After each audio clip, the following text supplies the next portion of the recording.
Hi, I'm Ken Latino, and what we're going to do today is we're going to change a upstream oxygen sensor on a 1998 Honda Civic. The other day we were driving the car, the engine light came on, took it down to a local auto store, and they put a computer. They looked on the computer and found out that the oxygen sensor was bad. So we went ahead and bought one. What we're going to do today is we're going to show you how to take one off and put one back on. Pretty simple procedure. To do it, we went ahead and bought a simple tool. This tool will allow us to get into the oxygen sensor without having to take a lot of the parts off. So this part costs us an extra $14 or $15, but I think we'll find this well worth it. So let's go ahead and get started. All right, what I did is I used my ratchet. I'm a little bound here because I can't actually swing the ratchet very easily. So what I did is I used a ratchet to break it loose, which is really the hardest part. And once it's broken loose, I'm just kind of using my fingers to kind of tight to do a. Oh shit! Looks like it's going to come right out. And there it is. And you can kind of see. I put the light up there. You know, pretty old and beat up. It's probably. I'm guessing it's probably the original one. We bought the car used, but I'm guessing it's probably the original oxygen sensor. Okay. I can't stress enough. How important this tool is. So if you are going to change one, I got this for $14 down at the auto parts store. It's well worth the money. Okay, next thing you got to do is just take the plug off. So to get to this, to get that plug off, is go ahead and take it off this little lip, and you can see it just slides on there underneath. So all I did was slide that kind of towards me a little bit to the right. So that kind of slips off. Then what we need to do is just kind of take this plug out.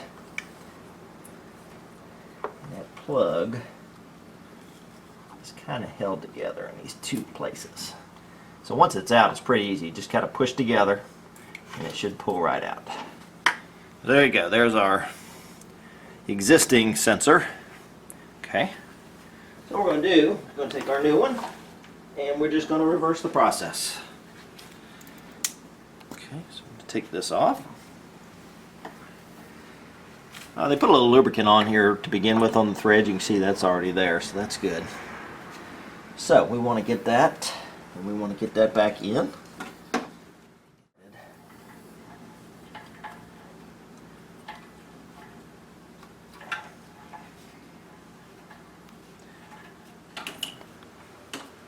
Go ahead. Okay, so I'm going to just, Move the light. I'm going to continue to hand tighten that for a minute, just until it gets tight. Okay, now it's kind of hand tight. I'll just kind of untangle my cable a little bit and kind of feed it under here, and we'll do that in a minute. Okay, then we'll get my tool back out I told you about. My ratchet attachment, my ratchet tool attachment that I told you about. Let me just make sure I got it going in the right way. It should be the right way. And I think we just want to go ahead and slide it over this cable and give it a couple of snug turns. Okay, got that on there. Okay, I don't know that we need to make it terribly tight, but okay, so that's on there pretty good. So now we got the sensor back where it needs to be, and now should be all we have to do is go ahead and snap this back in. Move my light a little bit. And this ought to be our easy part, is to put our plug back in.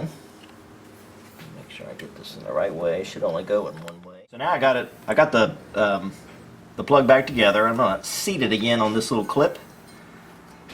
Okay, so I'm going to go ahead and slide that over. It's pretty simple. Alright, so that makes it good. Now, we got a little extra on this one. The other one didn't have quite as much. So they're nice enough to go ahead and give us a little zip tie, which I'm going to use just to kind of get it out of the way. Okay, so I'm going to go ahead and get my zip tie set up.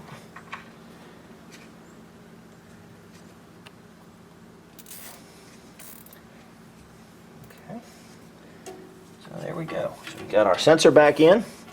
I think our plug is in pretty good. Okay, we kind of got this out of the way. So let's give it a try. Let's go ahead and start the car and see if our engine light goes out. Okay, let's see if it worked. First time I tried it, it did not work because I needed to unplug the battery cable for a second, well, for about 10 seconds, and then finally the light went out. So I think it was more of a kind of a reset thing, but as you can see now, normally the engine light is right over here, and you can see that it has now gone out. So looks like a pretty successful repair. So if you do ever need to change a upstream basic oxygen sensor on a Honda Civic, this hopefully will show you how to do it, and will probably save you about $100 in auto repair charges. So pretty easy do-it-yourself job.